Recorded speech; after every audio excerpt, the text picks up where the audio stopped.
France. En Angleterre. En Angleterre, avec sa femme. Sa sœur est en France, lui il est ici en Suisse. Donc c'est une famille qui sert Dieu et nous nous réjouissons de cela. Amen. Et moi je ne peux que bénir Dieu. Et je l'ai dit, j'ai compris pourquoi ces enfants qui sont nés dans la maison et tous les enfants qui naissent dans la maison, Dieu a déjà préparé quelque chose pour eux. Amen. Et cela va s'accomplir. Quels que soient les obstacles, quelle que soit la persécution, mais la mission va s'accomplir. Amen. Amen. Et nous voulons lui laisser la place pour que nous puissions nous exhorter. C'est ce que Dieu a mis dans son cœur et nous nous réjouissons. Amen. Amen. Amen. Salem, nous avons déjà accueilli à la maison, donc là, ce n'est que l'accomplissement de la promesse, Amen. de la volonté de Dieu. Amen. Amen. Amen. En tout cas, c'est un honneur pour moi d'être là. Je vous remercie. J'étais en train de parler à papa et maman. Je lui disais que pour moi, ça faisait un bout de temps, depuis que j'ai quitté le Congo, que je parlais pas français. Et habitant aux États-Unis, je parlais qu'anglais. C'est à peu près 4 ans, en 2015, quand Dieu nous a donné la vision pour l'Europe, pour venir faire un travail en Europe, parce qu'on croit que Dieu veut vraiment visiter l'Europe avec un vent nouveau. Que je me suis dit, j'étais en France, je prêchais, je devais avoir un interprète d'anglais en français. Je me suis dit, ok, je suis quand même jeune, je peux réapprendre le français que j'avais quand j'étais jeune. Donc, vous allez m'excuser si d'autres fois il y a certains termes qui sont dans ma tête en anglais et que j'essaie de traduire en français. Mais c'est en tout cas une joie pour moi d'être là. Je suis très honoré en tout cas. Merci de m'avoir fait assez confiance, de venir partager pour vous. Et comme papa l'a dit aussi, on a une connexion de... Il y a papa Boubou qui était un père pour mon père quand mon père était jeune. Et c'était l'un des premiers aînés qui a cru en mon père quand mon père était très jeune. Et j'ai eu la grâce de le connaître. Il nous a beaucoup aimés en tant que famille. Et quand je rencontrais Giovanni, on parlait. Et puis mon père a dit, le nom Malawi, ça me dit un truc. Je pense qu'on connaît un peu. Et puis quand on a parlé avec papa, il a dit qu'il connaissait aussi papa Boubou. J'ai dit, mais le monde est petit. Oui, oui. Et Dieu connaît comment il fait les connexions en tout cas. Donc je voulais dire en tout cas merci de la part de notre famille de m'accueillir chez vous ici à la maison. C'est une famille. Amen. Et aujourd'hui, quand je pensais à quoi je pouvais partager avec vous, le Seigneur m'a parlé de la restauration. Je pense que la restauration, c'est une chose que tout chrétien, souvent quand on traverse des moments difficiles ou bien des moments d'incompréhension, on se demande, Seigneur, pourquoi une situation se passe, surtout quand on pense qu'on fait tout par rapport à ce qu'on croit que Dieu doit nous honorer dans une dimension quelconque et certaines choses nous arrivent, on a du mal à comprendre pourquoi. Ça m'a poussé à voir l'histoire de Job. Job, dans la Bible, quand on voit son histoire, on s'est dit, il y a beaucoup de choses qu'en tant que chrétien, on s'est dit, mais pourquoi celui-là est arrivé? Et je voulais en tout cas traverser l'histoire de Job avec vous, si possible. On va lire le texte de Job, chapitre 1. Donc derrière, on va essayer de traverser tout le livre de Job. Ne vous inquiétez pas, on ne va pas lire tous les 42 chapitres, mais on va sursauter sur certains points qui vont nous aider en tout cas. Donc on peut commencer Job, chapitre 1. Vous allez en tout cas m'excuser, en tant que jeune, j'utilise mon téléphone simplement parce que ça me donne la souplesse de partir d'une version à l'autre. Dans d'autres fois, 8 secondes, c'est difficile, je pars à parole de vie, puis je rentre à Summer, c'est toujours la Bible. Mais en tout cas, on peut commencer Job, chapitre 1. Là, je lis en 8 secondes, on va lire tout le chapitre 1. Ça va nous donner un peu une idée du contexte dans lequel nous allons tirer notre histoire. Et Job, chapitre 1, on va commencer au premier verset. Il dit, il y avait dans le pays d'Uth un homme qui s'appelait Job. C'était un homme qui était intègre et droit. Il craignait Dieu. Il détournait et se détournait du mal. Il lui naquit 7 fils et 3 filles. Il possédait 7000 brebis, 3000 chameaux, 500 paires de bœufs, 500 ânesses et 3 grands nombres de serviteurs. Et cet homme était plus considérable de tous les fils de l'Orient. Ses fils allaient les uns chez les autres et donnaient autour d'un festin. Ils invitaient leurs 3 sœurs à manger et à boire avec eux. Et quand le jour du festin était passé, Job appelait et sanctifiait ses fils. Puis il se levait le beau matin et offrait pour chacun d'eux un holocauste. Car Job se disait, peut-être mes fils ont-ils péché et ont-ils offensé Dieu dans leur cœur. C'est ainsi que Job avait coutume d'agir. Le verset 6 dit, alors le Fils de Dieu, et quand on dit le Fils de Dieu dans ce contexte, je veux que vous compreniez aussi, il y a d'autres versions qui disent les anges. Donc quand on parle de fils, c'est aussi particulièrement des anges. Donc ici, ça dit les fils de Dieu vinrent un jour et s'est présenté devant l'Éternel. Et Satan vient aussi au milieu d'eux. L'Éternel dit à Satan, d'où viens-tu? Et Satan répondit à l'Éternel, de parcourir la terre et de m'y promener. L'Éternel dit à Satan, as-tu remarqué mon serviteur Job? Il n'y a personne comme lui sur la terre. Cet homme est intègre, droit, craignant Dieu, et il se détourne du mal. Et Satan répondit à l'Éternel, est-ce que d'une manière désintéressée que Job craint Dieu? Ne l'as-tu pas protégé, lui, sa maison et tout ce qui est à lui? Tu as béni l'œuvre de ses mains, ses troupeaux couvrent le pays, mais étends ta main, touche tout ce qui lui appartient, et je suis sûr qu'il te maudit en face. Verset 12, et l'Éternel dit à Satan, voici tout ce qui lui appartient, je te le livre. Seulement, ne porte pas la main sur lui, et Satan se retira devant la face de l'Éternel. Intéressant. Verset 13, un jour que les fils et les filles de Job mangeaient et buvaient du vin dans la maison de leur frère aîné, il arriva auprès de Job un messager qui dit, les bœufs labourés et les ânesses passés à côté d'eux, des Sabéens se sont jetés dessus, les ont enlevés et ont passé les serviteurs au fil de l'épée. Et je me suis échappé moi seul pour t'en apporter la nouvelle. Il parlait encore lorsqu'un autre vint et dit, le feu de Dieu est tombé du ciel et a embrasé les brebis et les serviteurs et les a consumés. Et je me suis échappé moi seul pour t'apporter la nouvelle. Il parlait encore lorsqu'un autre vient et dit, des Chaldéens formés 3 bandes se sont jetés sur les chameaux, les ont enlevés, ont passé les serviteurs au fil de l'épée, et je me suis échappé moi seul pour apporter la nouvelle. Il parle encore lorsqu'un autre vient et dit, tes fils et tes filles mangeaient et buvaient du vin dans la maison de leur frère aîné, et voici un grand vent est venu de l'autre côté du désert et a frappé contre les 4 coins de la maison, et ils se sont écroulés sur les jeunes gens et ils sont morts. Je me suis échappé moi seul pour apporter la nouvelle. Alors Job se leva, déchira son manteau et se rasa la tête, puis se jeta par terre. Il se prosterna et il dit, je suis sorti du sein de ma mère et nu je retournerai dans le sein de la terre. L'Éternel a donné, l'Éternel a ôté, que le nom de l'Éternel soit béni. En tout cela, Job ne pécha point et n'attribua rien d'injuste à Dieu. Amen. Amen. Dans un seul chapitre, on voit déjà un grand contraste de comment on commence avec la bénédiction que Job a. Et puis, une rencontre très curieuse dans le ciel, là où le diable vient entrer devant l'Éternel. J'ai toujours trouvé ça très intéressant. Et le diable dit en tout cas à l'Éternel, parce que l'Éternel s'est vanté de Job. Il a dit, t'as vu quelqu'un comme Job? Il a dit, il n'y a personne comme lui sur la terre. Et l'Éternel dit en tout cas, Satan dit à l'Éternel, mais c'est parce que tu as ta main sur lui. Et pour moi, ça m'a encore touché pour comprendre que Dieu a sa main sur nous.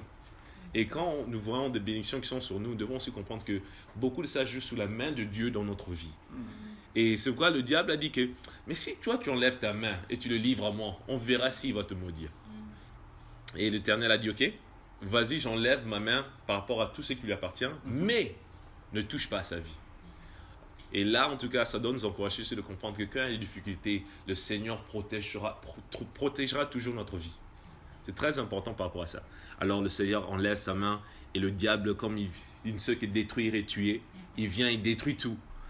Imaginez-vous apprendre toute cette nouvelle en une journée, si pas 1 heure. Un coup de fil, un fils est malade, la fille est morte, tu as perdu tout en un seul jour. Parlant de déprime, dépression, ça serait grave. Il peut avoir une crise cardiaque, comme c'était... Moi, en tout cas, quand j'étais en train de dire ça, je me suis dit, mais Job était fort. Et là, on voit aussi qu'il a exprimé certaines choses. La Bible dit, il déchira son manteau, il s'est rasé la tête, il s'est prosterné, tombé par terre. Il dit que c'est l'Éternel qui a donné, c'est lui qui a ôté, mais que le nom de l'Éternel soit béni. Et là, on continue, chapitre 2. Et au chapitre 2, on voit les fils de Dieu, ou les anges, virent un jour présenter devant Dieu, et Satan vient aussi au milieu de se présenter devant l'Éternel. Donc, un autre réunion encore dans les cieux. Et l'Éternel dit à Satan, « D'où viens-tu » Et Satan répondit, « J'ai parcouru la terre et je me suis promené. » Et là, on voit que le diable se promène beaucoup sur la terre. Donc, ça nous apprend quand même quelque chose là. Et l'Éternel dit à Satan, « As-tu remarqué mon serviteur Job ? Il n'y a personne comme lui sur la terre. C'est un homme intègre, droit, craignant Dieu et se détournant du mal. » Le Seigneur rappelle à Satan le caractère de Job. Il dit, il demeure ferme dans son intégrité et tu m'excites à perdre sans motif.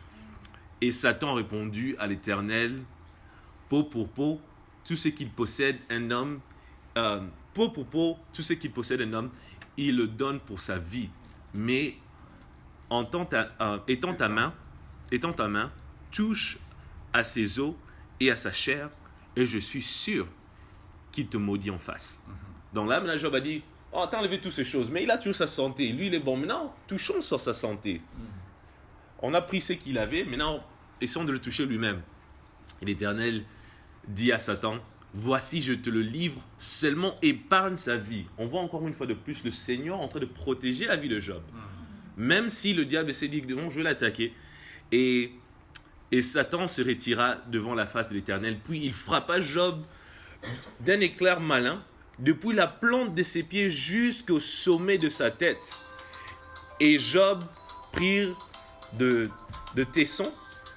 Ce qui est curieux ici, c'est que, je ne sais pas par rapport à vous, mais ça arrive d'autres fois dans la vie qu'on se dit j'ai mal à la tête, ou bien mon pied me fait mal, ou bien j'ai une douleur à côté, et je vois ma soeur, je m'imagine qu'elle a une douleur dans son bras. Donc on peut avoir une douleur d'une partie du côté, mais ici la Bible dit que Job avait mal du point de ses pieds jusqu'à sa tête. Imaginez-vous avoir une douleur dans tout le corps. C'est de cette manière que le diable est en train de frapper Job. Et Job prit, au verset 9, on dit, sa femme lui dit, tu demeures ferme dans ton intégrité, maudit Dieu et meurs.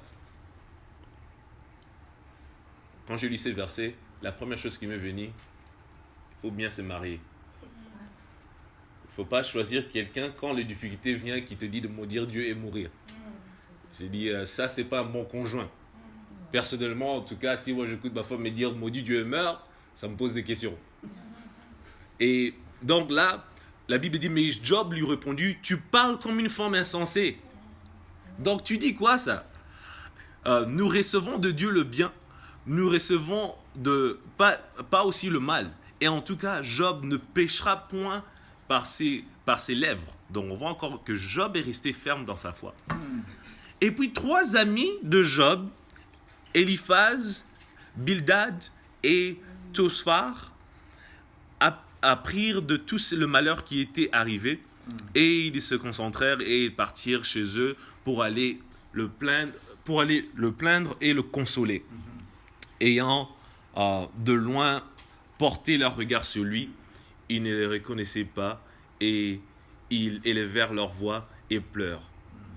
Ils déchirent leurs manteaux et jetèrent de la poussière en l'air au-dessus de leur tête. Ils se tirent aussi à terre auprès de lui 7 jours et 7 nuits sans lui dire une parole, car ils voyaient combien la douleur était grande. Donc ici, on voit, il y a quelques caractères qui nous sont introduits dans le chapitre 2. On voit la femme de Job et on voit ses 3 amis. Ouais. quand je lis ces versets, je me suis dit encore, ça c'est un autre point. C'est très important d'avoir qui est autour de nous. Vous savez, c'est pas par rapport à vous, il y a d'autres fois, on a plein d'amis quand les choses vont bien. Et quand il y a des difficultés, tu commences à chercher ton téléphone, j'ai même pas eu d'appel. Personne m'a atteint. Toi, tu es toujours là, tu essaies de toujours consoler les autres quand ils sont en souffrance, mais quand toi tu souffres, on dirait personne ne vient te voir. Mais ici, on voit que quand même, Job a eu 3 amis qui se sont déplacés. Et non seulement ils sont déplacés, ils sont arrivés, ils n'ont rien dit, ils se sont assis seulement, et ils ont pleuré avec lui. Vous savez, d'autres fois dans la vie, on a seulement besoin de quelqu'un de pleurer avec nous. On n'a pas besoin que tu me prêches, on n'a pas besoin que tu me dises, mais je veux que tu comprennes la souffrance que j'ai aussi. Et on voit, c'est ce qui arrive ici. Donc jusque-là, je me suis dit, mais ce sont des bons amis. Mais on va voir que les choses vont changer avec ces amis quand ils vont commencer à parler. Donc là, on continue au chapitre 3. Et ne vous inquiétez pas, on va commencer à sauter ici les chapitres ici. Alors c'est là, Job ouvrir la bouche et maudit le jour de sa naissance. Donc la souffrance est arrivée au point là où Job a dit, j'en ai marre. Il maudit le jour de sa naissance. Grave. Et il prit la parole et dit, périsse le jour où je suis né, et la nuit qui dit, un enfant mâle est conçu, ce jour qu'il se change en ténèbres, que Dieu n'ait point souci dans le ciel, et que la lumière du royaume, la lumière ne rayonne plus sur lui, que l'obscurité et l'ombre de la mort s'emparent, et que la nuée établisse leur demeure au-dessus de lui, et que de noirs phénomènes le pouvantent. Cette nuit, que le ténèbre en fasse leur proie, qu'elle disparaisse de l'année, qu'elle ne soit plus comptée parmi les mois. Ce sont des mots forts. La douleur, d'autres fois, nous pousse à dire des choses qu'on n'aurait jamais cru dire, jusqu'à rejeter le jour de ta naissance toi-même. Et là, nous allons voir que le verset 3, c'est vraiment Job qui se plaint, qui continue à se plaindre par rapport à ce qui est arrivé. Et là, on saute.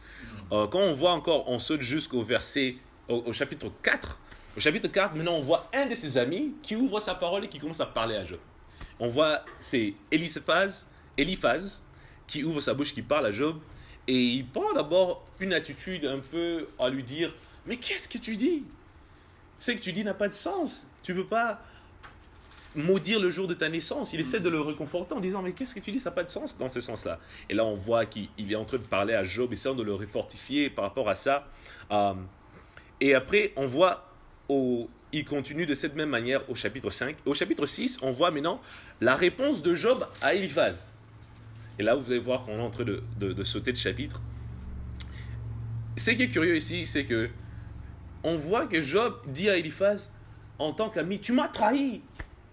Moi, je pensais que tu es mon ami, tu es venu me supporter, et toi, tu viens ici pour me reprocher. Tu m'as trahi en tant qu'ami. C'est important dans la vie d'avoir des amis qui sont prêts à nous dire la vérité, même si nous, on n'est pas prêts à l'entendre. Et on voit Eliphaz entrer. Jusqu'à là, Eliphaz donne des conseils, qui dit à Job, mais reste fidèle à Dieu par rapport à ça. Mais Job, dans sa douleur, il est là. Et là, maintenant, le verset clé, par exemple, du chapitre 6, il est au verset 14, il dit, c'est lui qui souffre à droit à la compassion de son ami. Ça, c'est Job qui lui dit, mais quand même, et de compassion pour moi, je souffre ici, c'est pas toi qui souffres, c'est moi. Et là, on voit encore, dans ces mêmes chapitres, on saute au chapitre 7 et au chapitre 8. Maintenant, on voit un deuxième ami qui est en train de parler à Job. Ça, c'est Bildad. Bildad, maintenant aussi, il commence à prendre la parole et il commence à parler à Job. Et là, maintenant, Bildad dit au verset 2 du chapitre 8, il dit « Jusqu'à quand veux-tu discourir de la sorte, et les paroles de ta bouche sortent-elles un vent impétueux? Dieu renverserait-il le droit? Le Tout-Puissant renverserait-il la justice? Et si tes fils ont péché contre lui, il les a livrés à leur péché. » Là, maintenant, il est en train de se dire, il y a une raison pour laquelle tout s'est arrivé.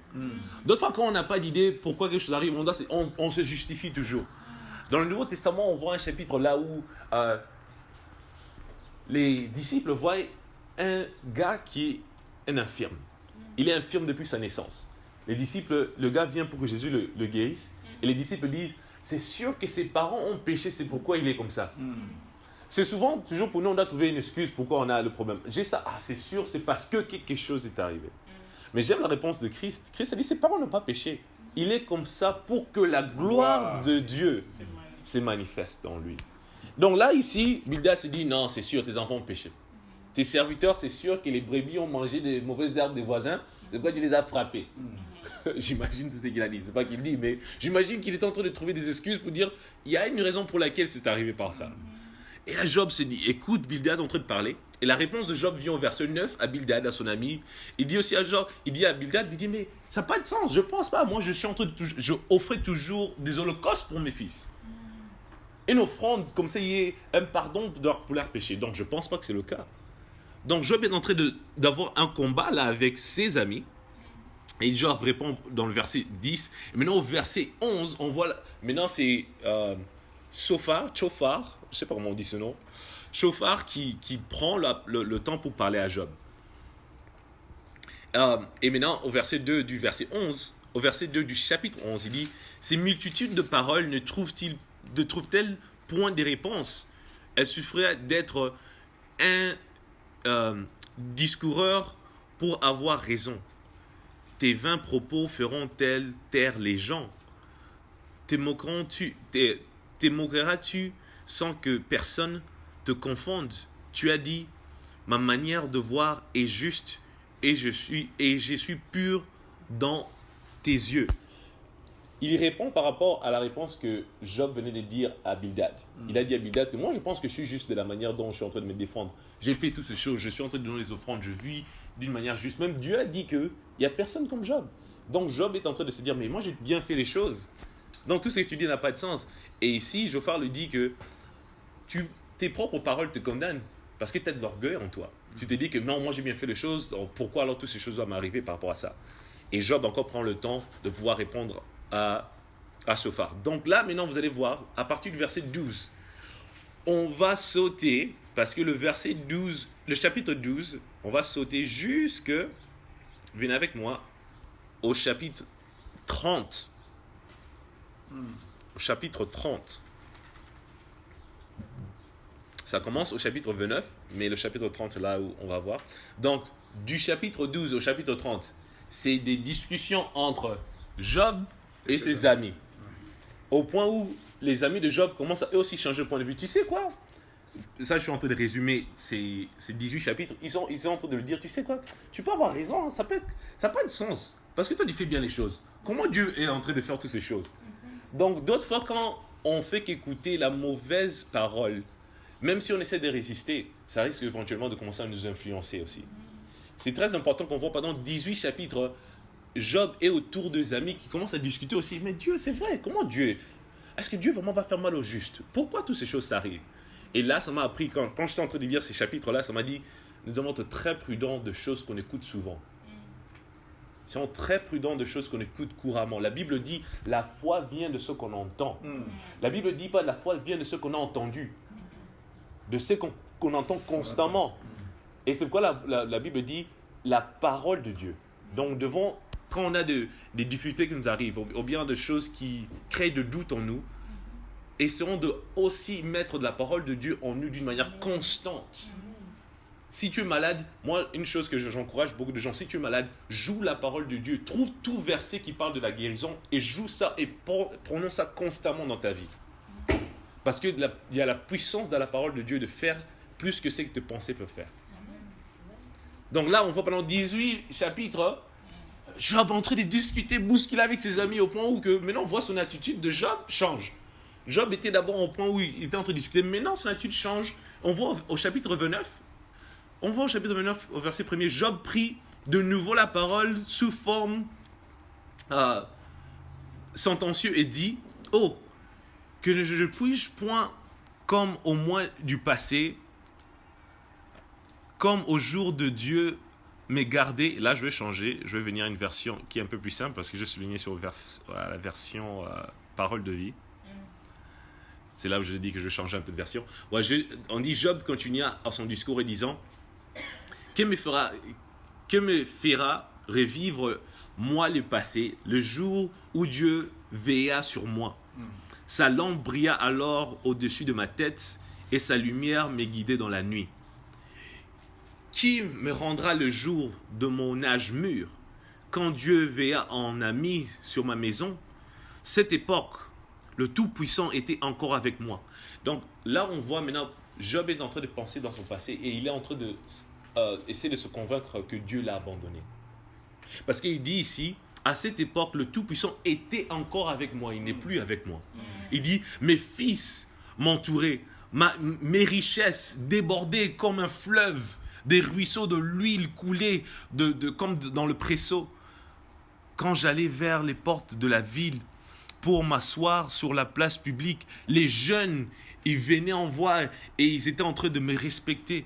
Mais ici, il dit, les gens importants arrêtaient de parler et posaient la main sur la bouche. Le chef parlait plus bas et devenait silencieux. Il parle de l'influence qu'il avait à l'époque. Il est en train de regarder dans le passé. L'une des choses que souvent l'ennemi essaie d'amener un sens de tristesse dans le peuple de Dieu, c'est de nous rappeler de quand Dieu avait fait une bonne chose dans le passé. De nous faire oublier que le Seigneur a toujours sa main sur nous. Parce que là, Job a oublié qu'il n'est pas mort. Dans tout ce qui est arrivé, la main de Dieu, comme Dieu avait parlé à Satan, il a dit, du moins, même si tu l'attaches, tu ne touches pas sa vie. Donc, du moins, on a toujours quelque chose à être reconnaissant, notre vie. Aujourd'hui, quand je suis sorti de l'hôtel, je me suis dit, Seigneur, je suis sorti, je me suis réveillé, et quand j'ai posé mes pieds par terre, j'ai senti mes deux jambes.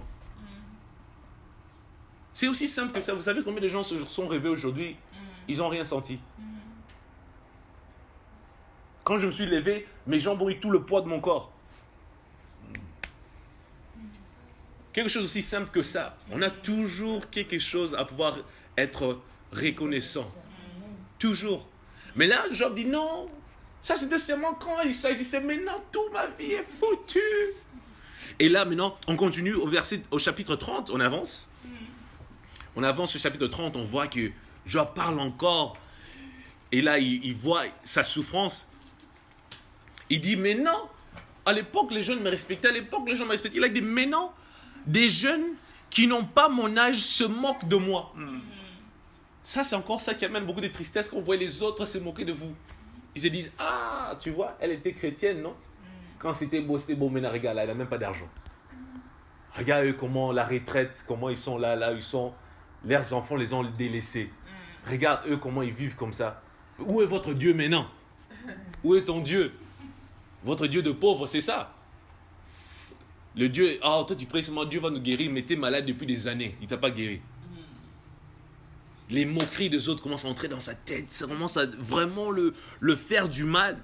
Et là il dit, mais pourtant, il a dit, je trouvais les heures, leur père n'était pas digne d'être même à côté de moi. Ça c'est le verset, c'est le chapitre 30, verset 1er. Il dit, pourtant, autrefois, je trouvais que leur père n'était pas digne d'aller avec les chiens de mon troupeau. Il était même en train de dénigrer le père de ces jeunes. Il a dit que mais comment ces jeunes se moquent de moi à l'époque? Leurs parents ne pouvaient même pas être avec mes chiens. C'est fort. Mais c'est ça la souffrance, ça l'amène à ce point. À ce point de se détourner. Donc là, il continue à se plaindre pendant tout le chapitre 30. On avance. Au chapitre 31, pour résumer le chapitre 31, Job est en train de se dire, mais j'ai rien fait du mal. Maintenant, Job commence à se convaincre que ces trucs n'ont rien à voir avec moi. Dieu est mauvais. Il dit, moi, j'ai rien fait de mal. Je fais tout ce qui est droit. Et vous savez, dans la vie, d'autres fois, de notre propre standard, on peut se dire, on n'a rien fait du mal. Et la vérité, c'est que ce n'est pas toute mauvaise chose qui nous arrive qui est à cause d'une chose qu'on a faite. Parce que, rappelez-vous, au chapitre 1, qu'est-ce qui s'est passé? Il y a eu une réunion dans le ciel qui n'avait rien à voir avec Job, mais qui était en train de déterminer sa vie. Job n'a pas dit que, diable, tu peux aller voir Dieu et le demander parce que moi je suis cool. Non, Job n'a pas demandé que le diable va voir Dieu. Ça n'a rien à voir. Mais il y avait une réunion céleste qui est en train de déterminer toutes les souffrances. Donc, moi je suis là pour vous encourager que n'essayons pas de toujours comprendre tout ce qui nous arrive. Il y a certaines choses qui sont plus haut que nous. Il y a des réunions dans le lieu céleste qui est par rapport à ta vie. Mais la bonne chose, c'est que le Seigneur a toujours sa main sur toi. Amen. Et là, donc, on voit au chapitre où on continue, maintenant les discours de ses amis. Maintenant, ses amis commencent à dire, tu sais quoi, Job, tu as raison. Mais un jeune parmi eux, là maintenant on voit un cinquième caractère qui est introduit ici. Son nom c'est Elihu, au chapitre 32. Elihu. Ici on dit le discours d'Elihu. Il dit Elihu était le fils de Barakel. Donc Job chapitre 32 verset 2. Elihu était le fils de Barakel de la tribu de Bouz, du clan de Ram. Il était en colère contre Job parce que celui-ci trouvait plus juste, parce que celui-ci se trouvait plus juste que Dieu. Donc il dit, mais comment ce gars pense qu'il est plus juste que Dieu? Il était aussi en colère contre ses 3 amis. Donc il a dit, comment Job et ses 3 amis disent des bêtises? Il dit en effet, ceux-ci n'avaient pas su répondre à Job et ainsi il avait donné tort à Dieu. Elihu a entendu avant de parler, il a attendu et la Bible dit, parce que les autres étaient plus âgés que lui. Donc il a du respect pour les aînés. Il s'est dit que les aînés sont en train de parler, mais d'autres fois, même si les aînés ont tort, que Dieu te donne le courage, même s'il y a des gens qui ont de l'autorité. Mais quand ils ont tort et tu sais que Dieu est en train de dire quelque chose, prends le courage de dire quelque chose. Parce qu'ici on voit Elihu qui prend ce courage de venir parler. Verset 5, il dit, mais quand il a vu que ces 3 hommes n'avaient plus de réponses à donner, sa colère a éclaté. Et il dit au verset 6, Elihu, fils de Barak, de la tribu, prit la parole et dit, je suis encore jeune et vous êtes des gens âgés. C'est pourquoi j'avais peur de me présenter et de dire ça. Mais je me suis dit, c'est aux anciens de parler, c'est aux gens âgés d'enseigner la sagesse. Donc il a dit, vous devez avoir la sagesse. Mais il a dit, en effet, c'est que ce qui rend un homme intelligent, c'est l'esprit, le souffle du Tout-Puissant. Donc c'est le souffle du Tout-Puissant qui nous donne cette sagesse. Il dit, le nombre des années ne donne pas la sagesse.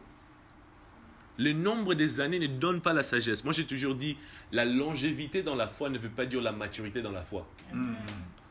C'est différent de grandir au lieu de survivre. Il y a d'autres gens qui répètent leur vie chrétienne plusieurs fois au lieu de grandir. Et là on continue, si on voit, c'est pourquoi je me suis demandé de vous écouter. Je veux me présenter ce que je vais dire. Et là maintenant au verset 11, quand vous continuez tout le chapitre 32, là on voit Elihu en train de parler à Job. Il dit, mais comment tu es en train de parler contre Dieu? Le Dieu qui t'a protégé, il a pourvu pour toi pendant tout ce temps. Parce que tu écoutes d'autres gens qui sont si âgés, qui disent toutes ces choses, et ça t'enlève la foi. Pourquoi? Et là, on continue au chapitre 33. Et là, on voit que maintenant, parce que un des problèmes que Job était en train d'avoir, il se disait, mais j'entends pas de Dieu. Je ne comprends pas pourquoi toutes ces choses arrivent. Ça vous est déjà arrivé que vous êtes en train de vous demander, je ne comprends pas pourquoi toutes ces choses m'arrivent. J'entends rien de Dieu. Il y a des souffrances, tu pries et tu n'entends pas de réponse. Tu te dis, mais Dieu ne me parle pas. Ou bien tu te dis, pourquoi tu décides d'être silencieux maintenant, Dieu? Pendant tout le temps, là où tout allait bien, j'écoutais de toi. Mais maintenant que les problèmes sont là, j'ai besoin de toi, j'entends plus rien. Et là, Elihu est en train d'encourager Job. Il dit que non, Dieu parle aux hommes. Dieu parle aux hommes par rapport à ça. Et il continue de l'affirmer. Il accuse Job de l'égoïsme qu'il a eu en lui. Et là, on va sauter beaucoup d'autres chapitres. On va se retrouver au chapitre 36. Là, maintenant, Elihu continue. Le verset premier dit, Elihu a continué à parler et il dit, attends encore un peu, Job, et je vais t'apprendre d'autres choses. Je n'ai pas tout dit en faveur de Dieu. Je veux faire connaître ce que je sais aux gens du bout du monde pour donner raison à Dieu, mon Créateur. C'est la vérité, je ne sais pas mentir. C'est quelqu'un de vraiment sage qui est près de toi. Dieu est puissant, il ne méprise personne. Dieu est puissant, il ne méprise personne. Dieu est puissant et ses décisions sont solides. Ses décisions sont solides.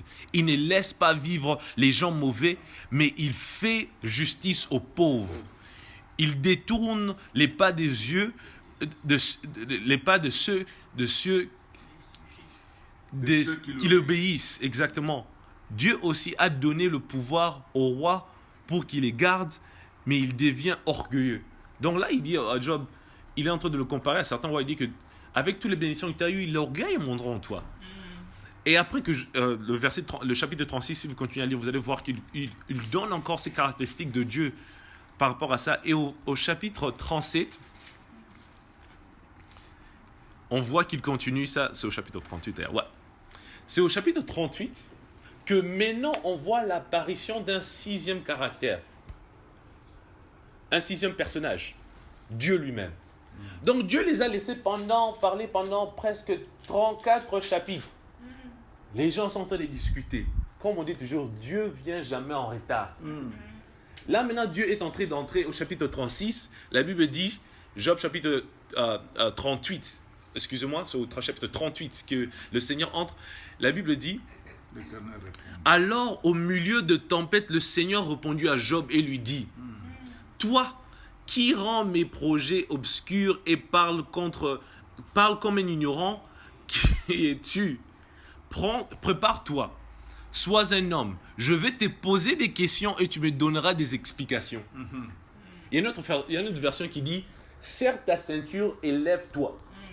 Je t'interrogerai et tu me répondras. Quand j'ai dit ça, je me suis dit, mais quand même Dieu soit doux. Job, souffre déjà, mais Dieu est entre... Et vous allez voir qu'on va continuer ici, qu'il y a une raison pour laquelle Dieu prend cette allure de dureté par rapport à Job. C'est parce qu'il voulait que Job comprenne qu'il y a certaines choses que je n'ai pas besoin de t'expliquer. Quand on continue, vous allez voir ici, au verset 4, il dit, ça c'est Dieu qui pose la question à Job, il dit, où étais-tu quand j'ai placé la terre sur ses fondations? Il a dit, si tu avais la vérité, renseigne-moi. Il a dit, au verset 5, qui a décidé de ces dimensions? Est-ce que tu le sais?